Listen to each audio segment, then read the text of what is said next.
Rocket League developer Psyonix recently released Rocket Racing in the Fortnite launcher, but it's a pretty full-featured game in its own right. If you're trying to climb the ranks or just trying to stand a better chance of beating your friends, check out all our tips to getting across the finish line first.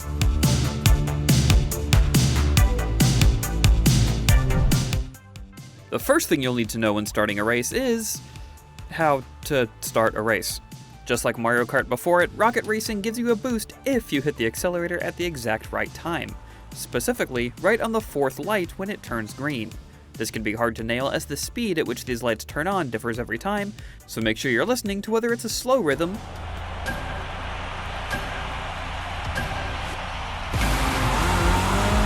or a much faster one.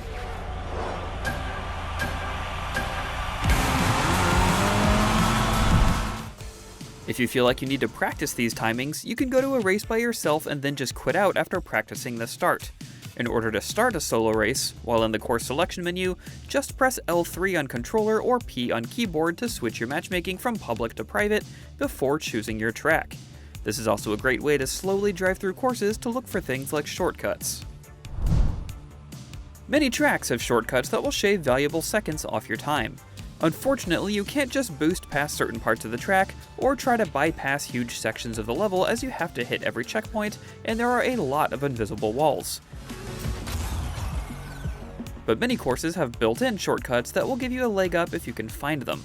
Look out for green boost arrows on the area outside the normal pavement, or checkpoints down on the road that appear to be off the beaten path.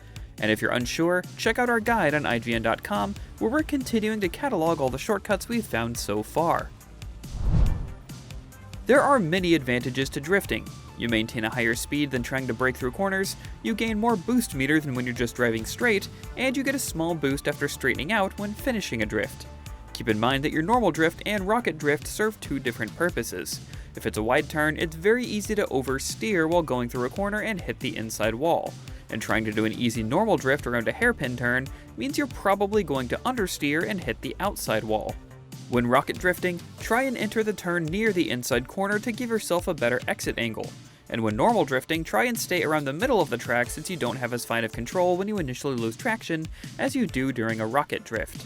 These are all subject to change, of course, depending on the exact layout of the track and what you'll face immediately after exiting the drift, but keep them in mind as general principles. As much fun as it is to fly through the air, try to stay on the ground the majority of the time. There will always be a need to go airborne, whether that be to avoid obstacles or to hit a boost pad in the exact right way, but once your wheels leave the ground, if you don't have boost, you'll start slowing down and won't be able to accelerate until you touch down again. If you're on the ground, your speed will gradually increase, so the longer you're touching pavement, the better. And it doesn't even always have to be pavement either, as many shortcuts will be on sand or dirt. As long as your speedometer isn't red, you're not decelerating. Given all the turns you need to make, it can be hard to know when you should use your boost. Try to avoid using it right after a drift since you'll get a small boost from exiting the turn already, and try not to use it when you don't have a straightaway. Two particular instances in which you should aim for using boost are when you're stuck in the air for long periods of time since you can't accelerate when not on the ground, and to cover for a mistake. You'll be happy to have the extra speed after hitting a wall or misjudging a turn. Also, a lot of players like to save a ton of boost until the end of the race so they can speed ahead of you at the last second, so be wary of the sneak attack. 0.04 of a second? Come on. Just as in real life, drafting is the practice of riding behind another racer to cut down on wind resistance. If you're having trouble passing the person right in front of you, try and stay just behind them until you see the white trails coming off your tires. You'll get a small burst of speed you can use to skirt right around them. And those are our tips and tricks to help you rank up in Rocket Racing.